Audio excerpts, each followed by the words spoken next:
Bienvenidos a nuestra entrevista. El gusto de saludarles nuevamente para compartir con ustedes el pensamiento, el criterio, las opiniones, el enfoque de los candidatos a la presidencia de la República, una labor que hemos venido realizando con el único propósito de que los guatemaltecos tengan pleno conocimiento o contribuir a ese pleno conocimiento que el guatemalteco debe tener previo a llegar a las urnas para que el día de las elecciones sepamos a quién elegir con certeza de que va a ser la persona o que es la persona correcta para dirigir los destinos del país. Hoy está con nosotros el licenciado Danilo Roca, candidato presidencial por el partido Avanza. El licenciado ya tiene un amplio currículum en política, lo hemos venido conociendo desde hace algunas décadas cuando se postuló igualmente en algún momento para la presidencia, se postuló para diputado, ha sido diputado al Congreso de la República, diputado al Parlacén, en fin, creo que tiene un amplio currículum. Licenciado, bienvenido, gracias por aceptar la invitación. Gracias, licenciado, como siempre, un honor estar con usted.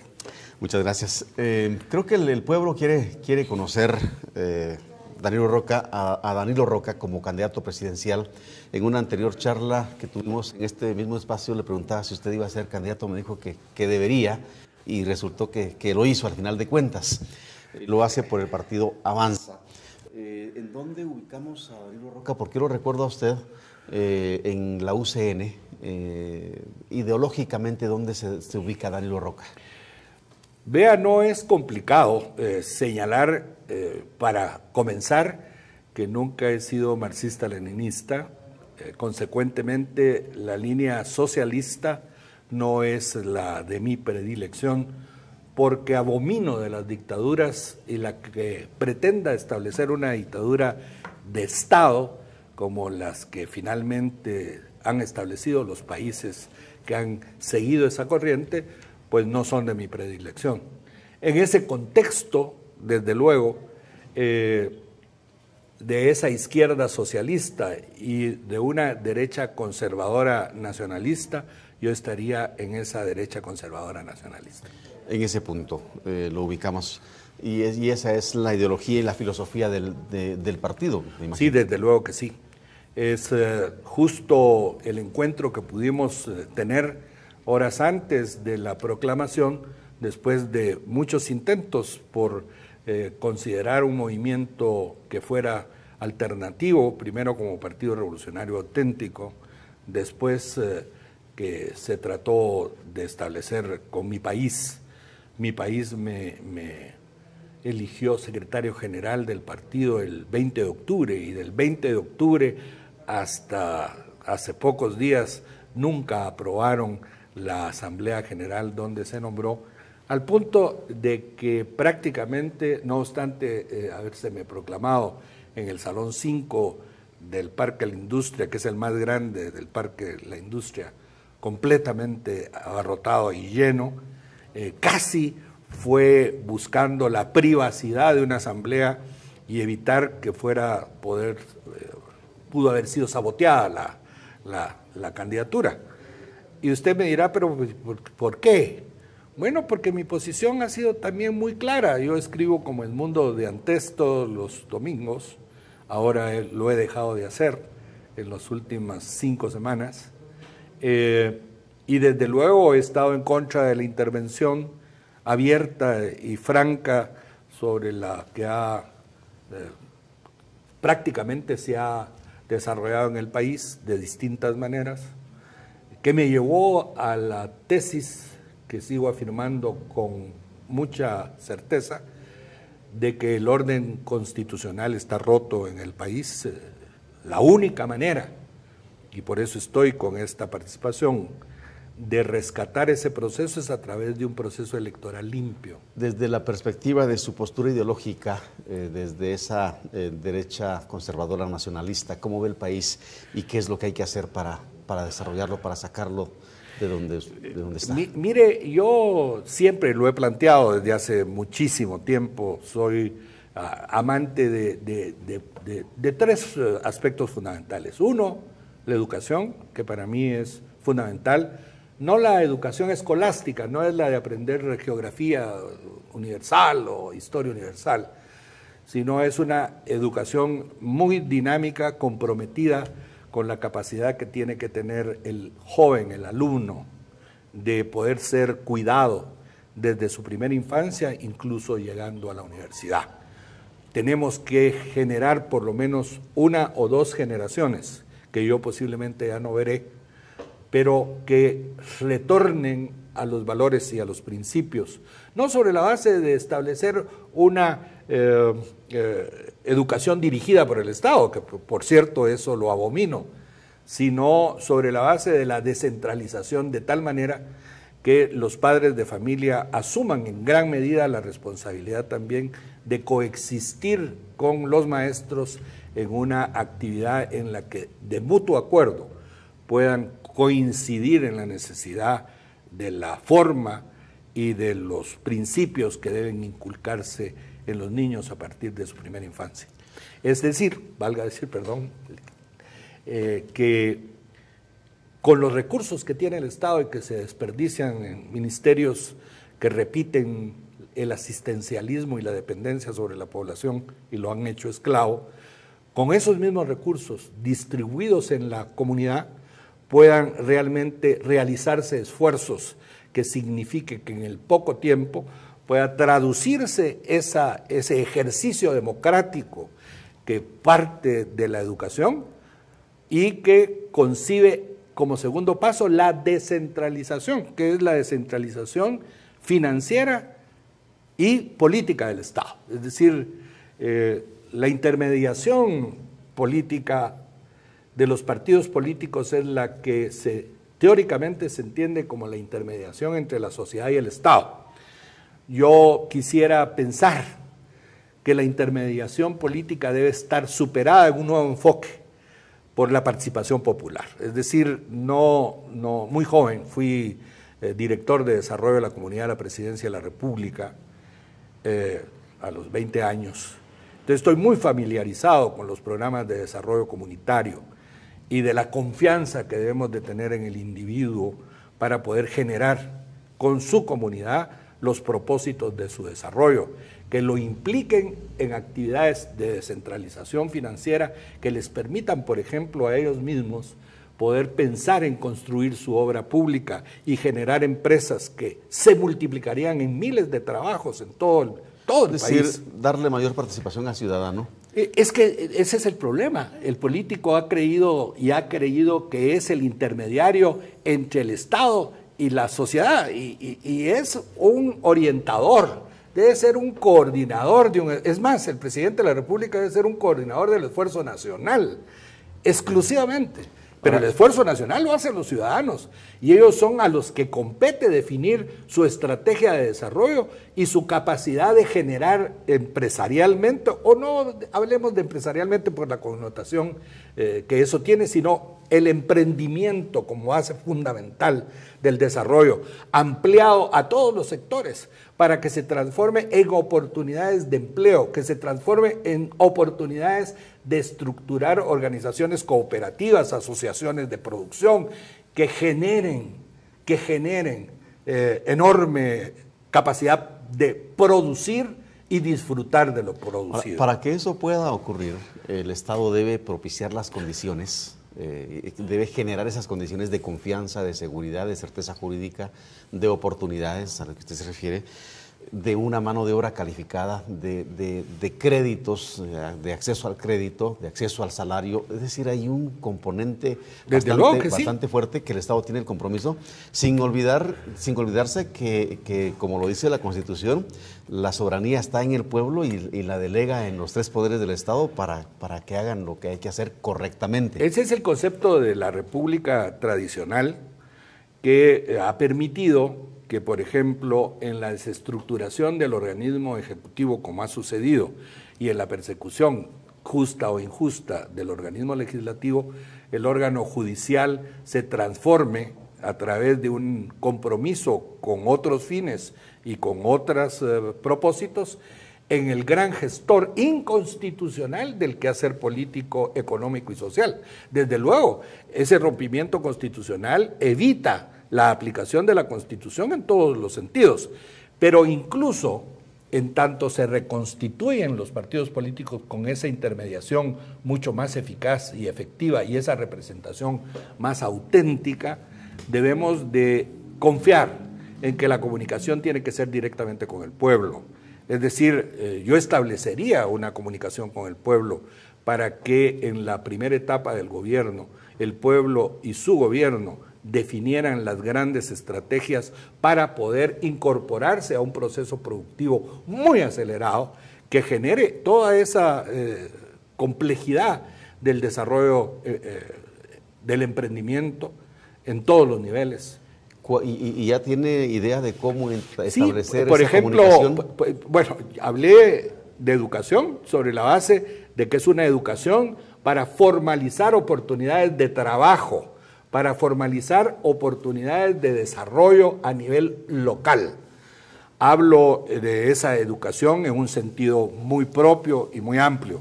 Hablo de la descentralización porque uno de los problemas fundamentales que tiene la sociedad es que no tiene acceso a la decisión política.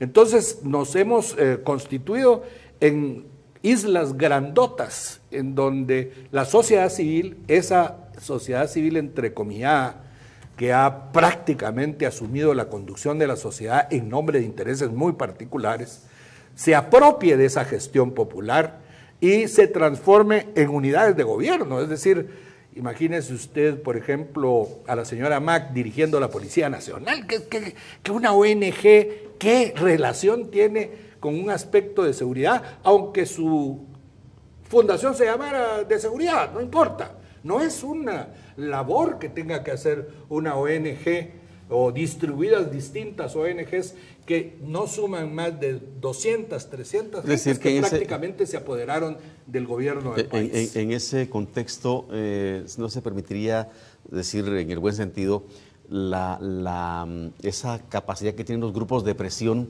para ordenar o para ver que se hagan ciertas cosas desde el Ejecutivo. Si no hubiera sido dentro de una estrategia ideológica, pues hubiera sido una forma legítima de crear presiones para que el Estado o el gobierno tomara decisiones adecuadas, pero no cuando se transforma en un fin en sí mismo para alcanzar el poder político de la nación.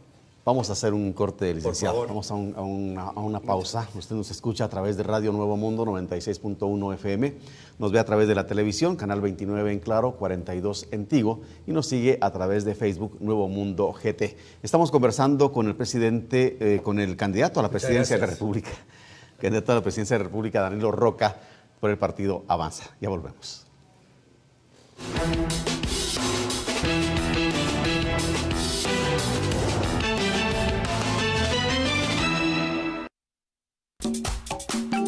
Programa de programas que nos lleva en un recorrido por los distintos lugares del país. Antología Chapina, el programa de la provincia, en donde podemos disfrutar de las bellas tradiciones y costumbres, así como de la sabrosa gastronomía del país más bello del mundo, Guatemala. Sintonícenos todos los domingos a las 8:30 de la mañana y su repetición los sábados a la misma hora.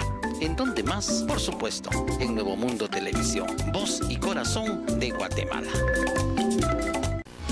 Euromax, vida y cultura en Europa en toda su diversidad y fascinación. Estilos de vida, tendencias, cultura, sociedad y glamour. Euromax, un programa que consigue transmitir la esencia de la vida cotidiana y la cultura de Europa. Euromax, de lunes a viernes a las 10:30 y 17 horas. Solo en Nuevo Mundo Televisión.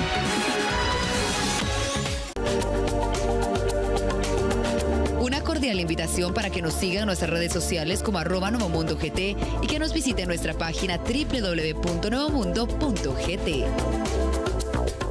Dice que no me conoce, no, sin amigos se supone que en el pasado fue. Hey, DJ, póngame la música que le gusta, una para que se mueve si le gusta y baile conmigo, solo conmigo.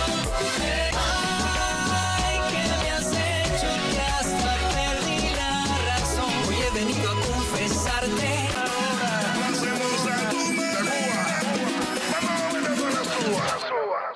Aquí estoy, Acompañe a la periodista y presentadora Pía Castro en sus conversaciones con hispanohablantes que construyen puentes entre Europa y Latinoamérica. Los resultados son historias de migración, de integración y de éxito, de arte, de política o de folclore, pero sobre todo historias personales. Jueves a las 9:30 y 16:30 horas, solo en Nuevo Mundo Televisión.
Deportes en Reportes.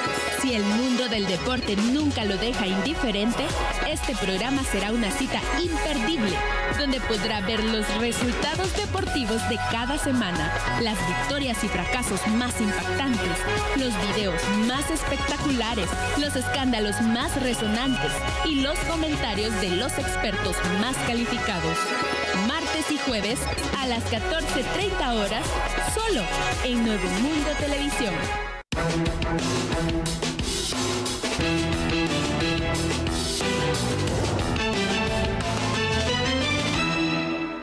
Continuamos conversando con el candidato presidencial del partido Avanza, el licenciado Danilo Roca, hoy en nuestros estudios.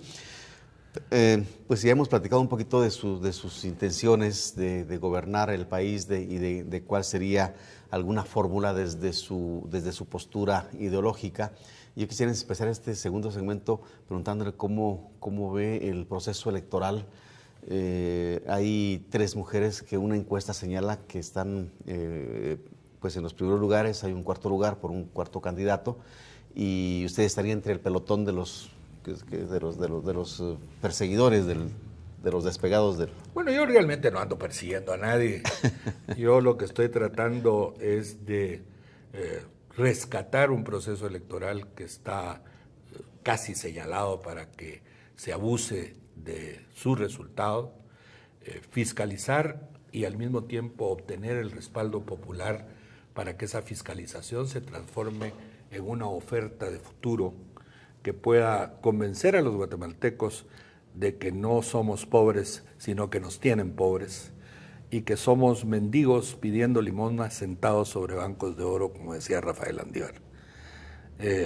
Transformar a los ciudadanos en legítimos poseedores de lo que es propio, que es nuestro país, que prácticamente lo estamos regalando con intereses muy concretos.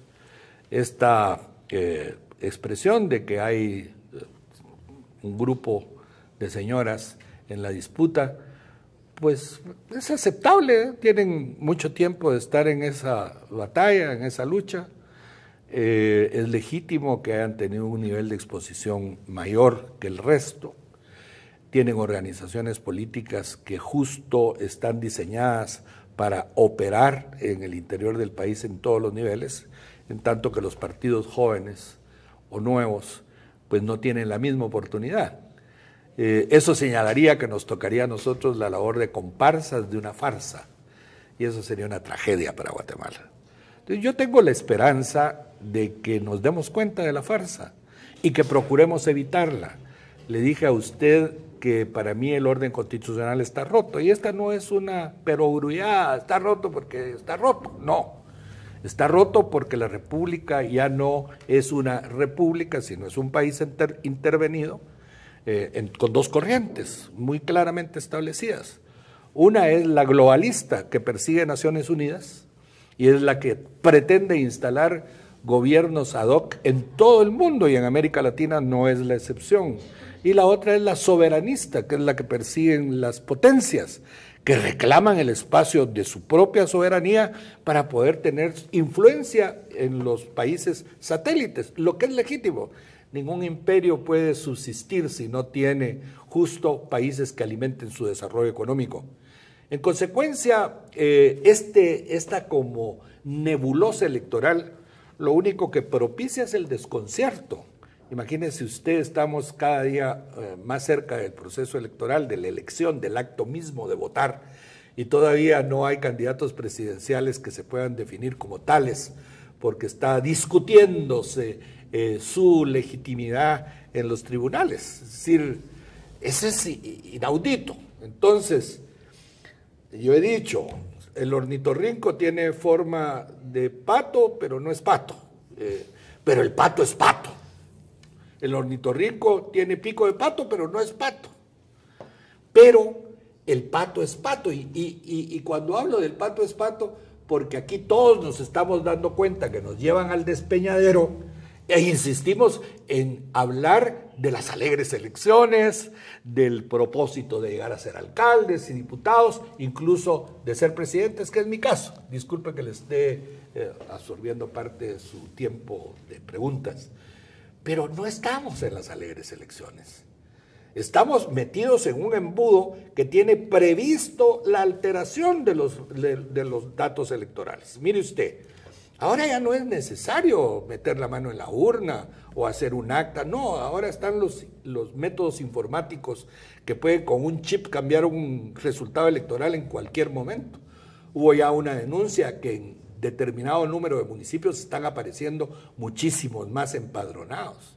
Quita usted 50 de aquí, 50 de allá, 50 de allá, y de forma y en lo que se comienza a alegar, perdón. ¿Y usted cree que el Tribunal Supremo Electoral podría prestarse a una situación de esa naturaleza? Yo esperaría que no. Yo le dije al director del registro electoral, y se lo dije de corazón, y se lo digo al actual presidente del tribunal, las tensiones y presiones que están soportando son muchas.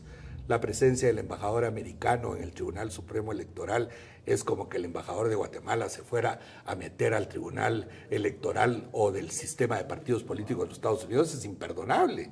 Es decir, no estoy acusando a la embajada, no estoy acusando al embajador, estoy diciendo que son conductas impropias, porque hay corrientes en los Estados Unidos que también están en la misma disputa, unos que están con la tesis globalista y otros con la tesis soberanista. Ahora, el punto es que las instituciones lo permiten, y entonces... desde luego. Ahí el responsable no es... Desde luego, fíjese usted, por ejemplo, ¿cuál sería el kit del problema en una elección en donde se van a usar los últimos métodos de la comunicación electrónica? Pues desde luego que son los métodos electrónicos. Es decir, no es meter una X, es alterar un dato electrónicamente.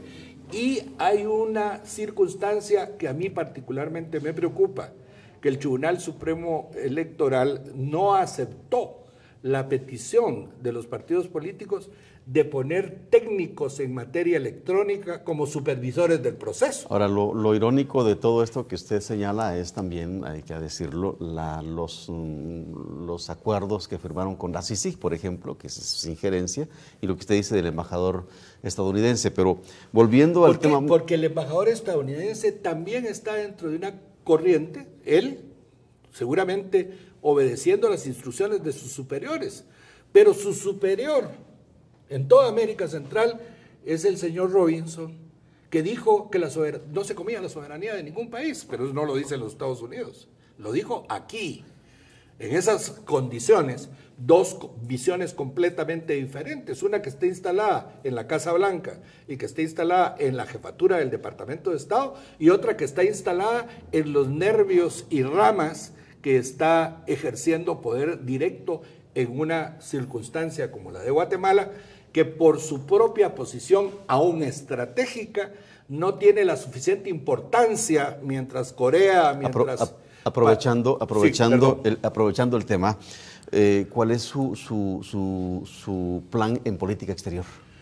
Mire, en principio retornar a Centroamérica es fundamental, pero retornar a Centroamérica no es hablar de la integración centroamericana sin sentido, no es la creación de un polo regional de desarrollo estratégico centroamericano en Quetzaltenango, San Marcos, Huehuetenango, El Quiché y Sololá, que se transformen en una zona de libre comercio respaldada por todo el sistema de la integración, Centroamérica, Panamá, Belice y República Dominicana. Si nosotros tenemos la estructura centroamericana para hacerlo, pero ¿se imagina usted una zona de libre comercio, el impacto que tendría en la creación de miles de empleos, pero además en la recalificación de la educación que reclama un área de libre comercio por la especialidad de quienes inviertan en esa zona de libre comercio? No podríamos nosotros soportar como Guatemala una inversión de 100,000 millones de dólares. No podemos porque no tenemos la certeza jurídica. Entonces tendrá que ser Centroamérica. Y para eso se está proponiendo, no oficialmente todavía, porque se está en una discusión, yo no la puedo afirmar, pero esa es la decisión en términos de la importancia de visualizar el desarrollo centroamericano. Se está hablando de que debe realizarse el esfuerzo de Esquipulas 3. Ahí tienen temor de llamar Esquipulas 3 porque recuerda que Esquipulas 1 lo hizo otro presidente centroamericano y se lo acreditaron a otro presidente costarricense para mantenerlos contentos. Y son los únicos que no les gusta mucho la integración. En el 60, cuando el Mercomún, fueron los últimos que entraron al Mercomún. Pero nosotros somos Centroamérica desde 1824. Fuimos la Federación Centroamericana con una constitución política que ya reconocía la nacionalidad centroamericana, que reconocía la Corte Centroamericana de Justicia, cuyos magistrados eran electos por cada país. Venimos de mucho antes de Europa. Ahora es que están copiando a Europa. No, Europa nos copió a nosotros. Ahora, ¿cómo consolidar esa integración, esa regionalización? Bueno, es que ya debiera de estar consolidada. Lo que pasa es que lo han editado. Miren, nos crearon el Triángulo Norte. Si usted llega al gobierno, ¿cómo se consolida? Bueno, en primer lugar, poniendo las cosas en su sitio. El Triángulo Norte es una estrategia de los Estados Unidos. Pues conversemos con los Estados Unidos en términos mucho más decentes que transformarnos en una prisión de nuestros propios ciudadanos. Es decir, yo soy egresado de la Universidad de Loyola, Nueva Orleans, soy coronel honorario del staff del gobernador de Luisiana, soy ciudadano honorario de Gulf Fort, Mississippi. Enemigo de los Estados Unidos no soy, por el contrario, admiro a la sociedad estadounidense enormemente, pero no podemos o debiéramos de coincidir en que siendo nosotros entes productivos en nuestra región centroamericana pujante en desarrollo, dejamos de ser el enclave apetecido por su ubicación geopolítica y en consecuencia designados desde arriba para estar divididos y para no crear las condiciones de un desarrollo rápido. ¿Qué rol debería jugar el Parlamento Centroamericano? Mire, es una buena pregunta porque el Parlamento Centroamericano es el Senado de Centroamérica. Todo el mundo, hay un señor que firmó incluso la creación del Parlamento Centroamericano que está invitando a que no se vote por el Parlamento. Si hubiera una papeleta que dijeran que si quiere guatemalteco que desaparezca el Congreso Nacional de la República, esa le superaría al Parlamento. Es decir, la situación del ciudadano frustrado por la ineficacia de sus instituciones públicas, regionales o nacionales, es la que provoca un rechazo que da lugar a que oportunistas vengan e invoquen esa desafortunada propuesta. ¿Por qué? Porque crear la institucionalidad centroamericana no es solo el Parlamento, es la Corte Centroamericana de Justicia, es el Banco Centroamericano de Integración, es Panamá y el Canal de Panamá, que debiera de ser el centro financiero de toda Centroamérica y el canal al servicio de la economía regional, como debe de ser y como está planteado. Bueno, el banco ya existe. Todo existe, pero lo han boicoteado para evitar justo que nosotros tengamos esa identificación como región. Decía usted además anteriormente que Guatemala no tiene la certeza jurídica para atraer inversión extranjera. ¿Cómo entonces desde su gobierno por eso es Esquipulas 3, que eso ya está, tiene que estar en proceso. Y yo lo impulsaría y animaría a esa firma de ese convenio o de ese tratado de Esquipulas 3, porque comenzamos con Esquipulas 1, que fue el que facilitó la paz de Centroamérica. Estábamos peor que ahora, nos estábamos destrozando. Después fue Esquipulas 2, que fue el que creó las instituciones regionales. Parlamento Centroamericano, creó la Corte Centroamericana de Justicia, el Banco Centroamericano de Integración, la Secretaría de Integración Centroamericana. Y le he de decir que Centroamérica en esa nueva visión es, después de los Estados Unidos, el segundo mercado más importante de nosotros mismos. Es decir, cuando ya nos concebimos como región, alguien me dice, pero esa es la dinámica económica. No es cierto.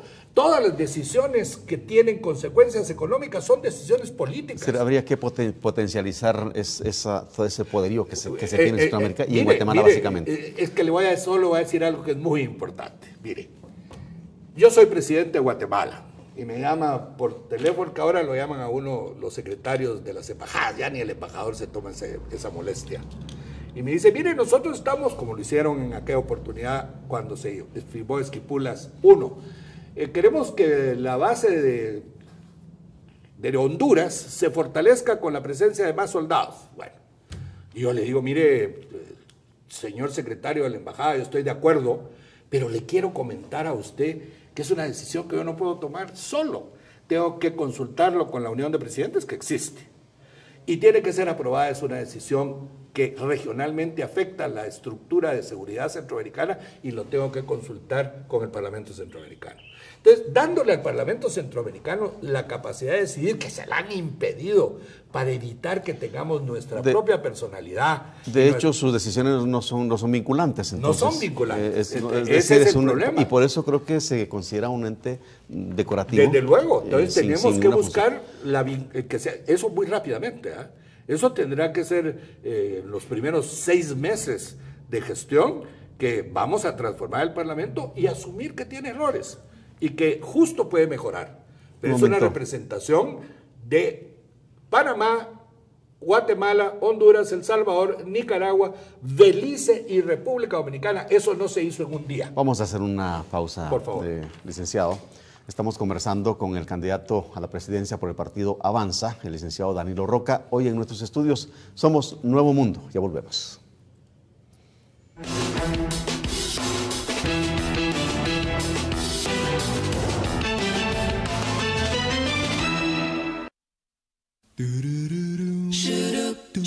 Si amas los 90s. Y ahora estoy aquí, queriendo convertir los campos en ciudad. Eva María se fue buscando el sol en la playa. Cosa más bella que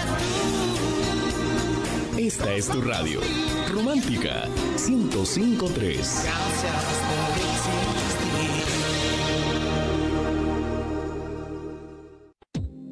Hecho en Alemania, el programa que presenta la economía de cerca, reportajes esclarecedores sobre economía y finanzas.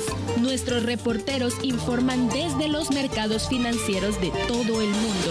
Acompañan a los que dirigen y a los que deciden y están siempre al tanto de las tendencias. Viernes a las 9:30 y 14 horas. Solo en Nuevo Mundo Televisión. En Forma, su programa sobre la salud. Lo más interesante en medicina y salud.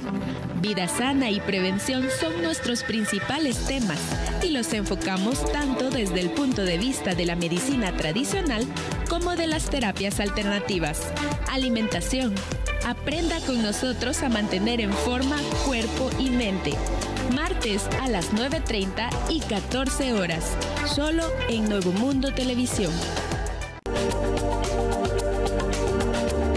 cordial invitación para que nos sigan en nuestras redes sociales como @NovomundoGT y que nos visiten nuestra página www.novomundo.gt.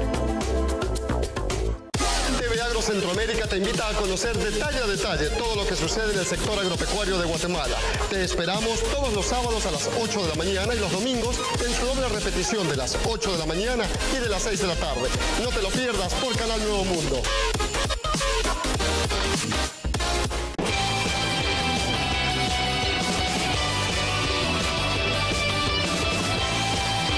Cámara Abierta, un programa dedicado a Internet como plataforma de información, creación y comunicación. Rastreamos la red en busca de actualidad, cultura y participación. Todos los martes a las 10 y 16:30 horas. Solo en Nuevo Mundo Televisión. Con toda la potencia de la Sabrosona, los mejores programas, las mejores promociones, los mejores eventos, la mejor programación, los mejores locutores y la mejor música. Mujer, niña, mi niña, mujer. Mujer, niña, mi niña, mujer. Amor. La Sabrosona 94.5. De zona en zona, estás escuchando la Sabrosona.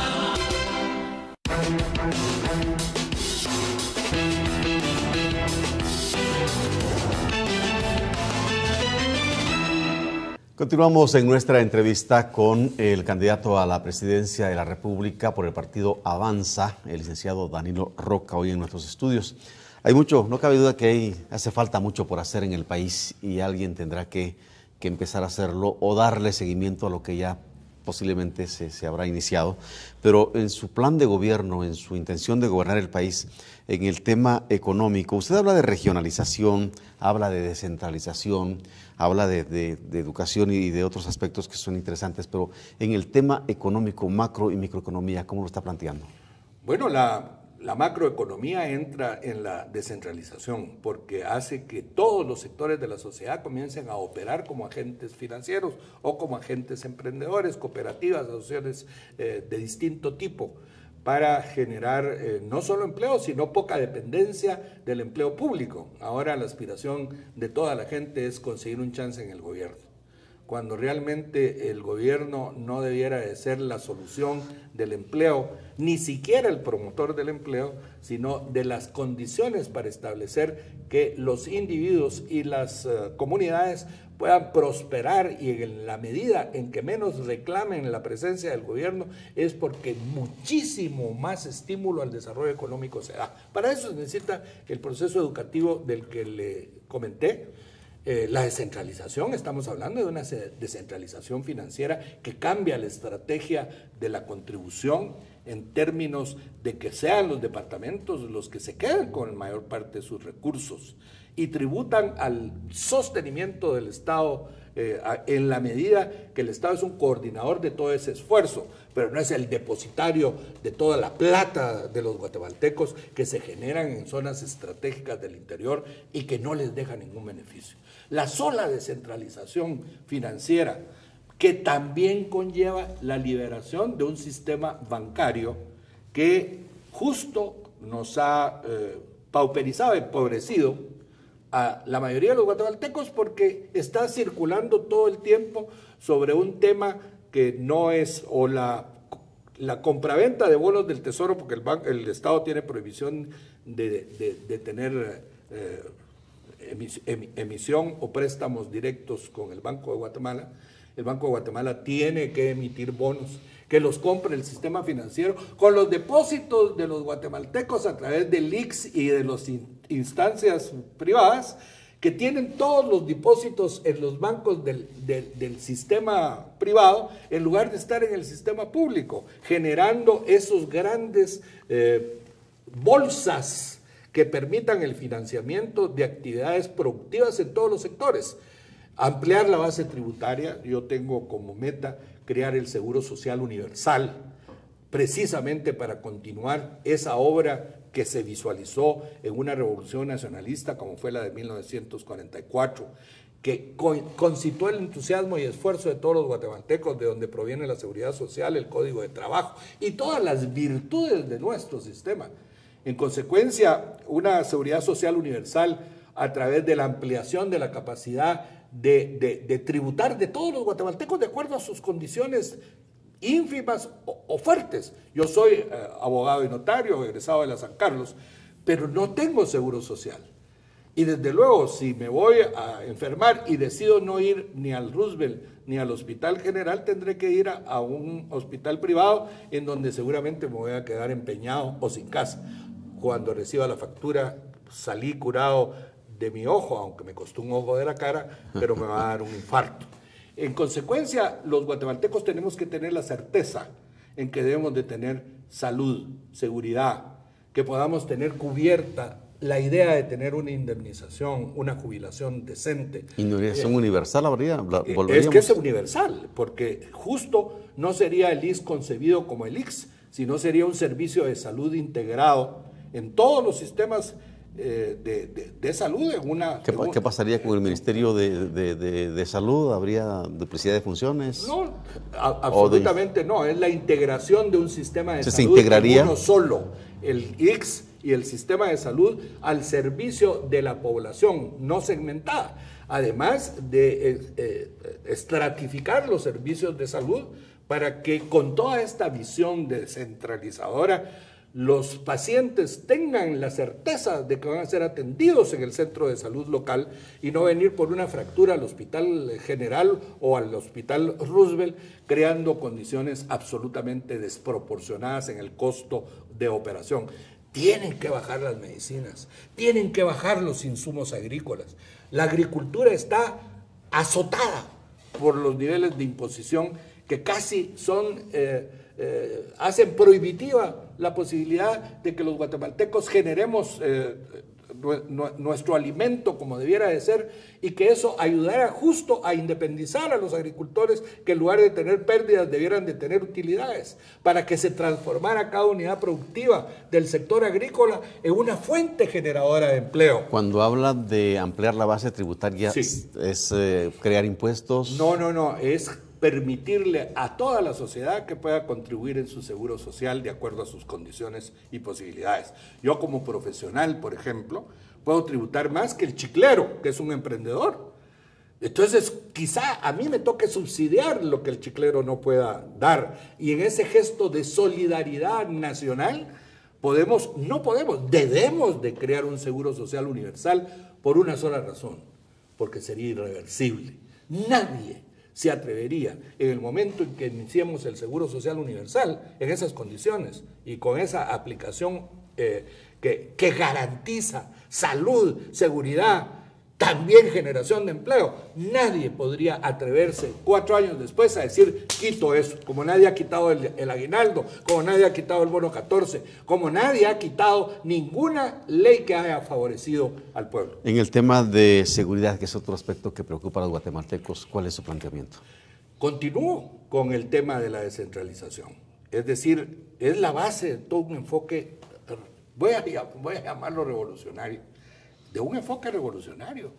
Mire usted la tragedia de un ministerio público reducido en espacio y acción a un mínimo de departamentos con un presupuesto bastante grande, y que un señor que atropellan en una carretera de Occidente, que los familiares, para evitar que le sigan pasando los carros encima, se agrupan en torno del cadáver, y en lugar de proteger el cadáver, lo que pasó fue que vino un tráiler y les pasó a todos encima.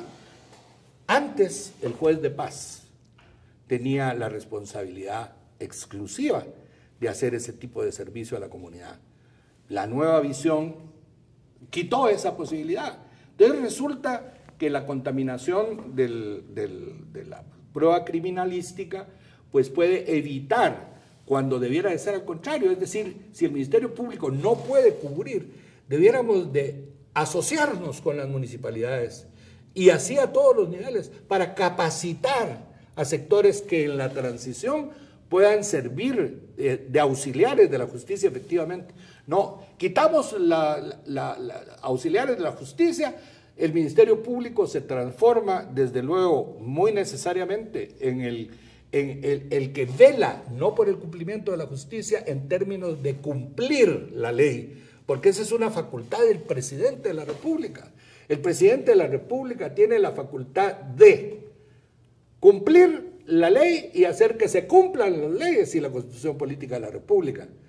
El Ministerio Público debiera estar cuidado, violan la ley porque a nosotros los vamos a perseguir. Y el organismo judicial, nosotros los vamos a sancionar.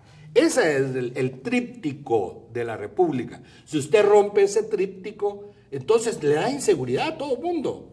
Pero la participación ciudadana, yo estoy proponiendo que en la comunidad debe elegirse a alguien responsable de la seguridad, electo, que no esté contaminado o no esté o contamine a la profesionalidad de la Policía Nacional, que debiera de tener la investigación criminal, que debiera de crear las condiciones para prestar la asesoría técnica, pero que estuviera alejado de la incidencia política cuyo responsable sería electo por la población. Y no es novedoso, en los Estados Unidos se eligen los sheriffs, así que no estoy planteando nada que se me ocurrió. Inventándose el agua azucarada. No.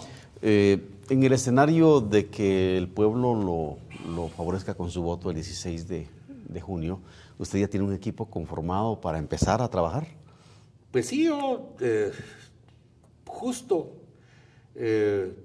tenemos la visión de integrar a nuestro propio equipo e invitar a otras gentes de otros equipos, sin descalificar desde luego la posible participación de Suri Ríos. Me imagino que Suri sería una magnífica ministra de Relaciones Exteriores, y lo estoy haciendo con todo respeto y sin ánimo de buscar el respaldo de su gente, sea no sé. No, es que ella podría ser una magnífica.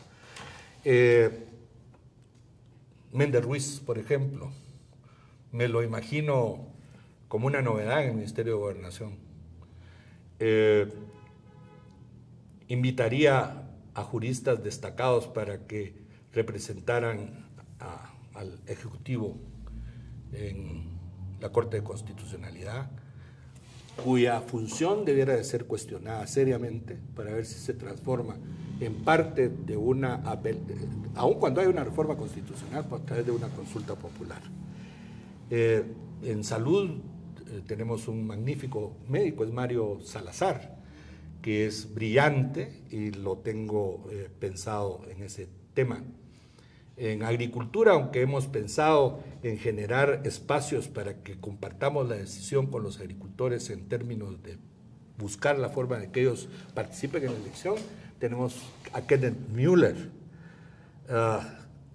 a Maco Vélez en finanzas, aunque en finanzas estoy pensando también en el Banco de Guatemala, en el actual decano de la Facultad de Derecho de la universidad. Pero sí existe el equipo, ya están las personas visualizadas. Si usted me lo permite, le diría todo. Todo, pero no. no tenemos mucho tiempo. No, yo sé. Quisiera... Pero sí tenemos, ¿qué le dijera yo? El equipo. Ya tiene el equipo, eso es lo importante. Sí, desde luego. Quisiera dejarle un minuto para un mensaje a la población, porque ese ya es el tiempo de concluyendo. Es el tiempo de cerrar. Yo he dicho que mi contribución en este proceso, aparte de fiscalizar y buscar su voto, es invitarlos a reflexionar. Yo tengo un programa todos los jueves que se llama Avanza sin Miedo, en donde estamos todos los jueves diciendo cuáles son los riesgos de que se transforme este proceso en una frustración colectiva. Véanlo, escúchenos, abran los ojos y participen de una fiesta ciudadana siempre y cuando los resultados electorales respondan a su voluntad y a su decisión, como ciudadanos libres, como ciudadanos que tienen derecho a buscar la soberanía de su país, a buscar la identificación de Centroamérica como alternativa de desarrollo para toda la región y desde luego la paz y tranquilidad y felicidad de todos los ciudadanos. Licenciado, muchas gracias por haber venido a los estudios de Nuevo Mundo. A usted, gracias por sintonizarnos a través de la radio, por seguirnos a través de Facebook en Nuevo Mundo GT y por sintonizar Nuevo Mundo Televisión. Hoy estuvo con nosotros en nuestra entrevista el licenciado Danilo Roca, candidato a la presidencia por el partido Avanza. Soy Marvin Roblero. Hasta la próxima entrevista.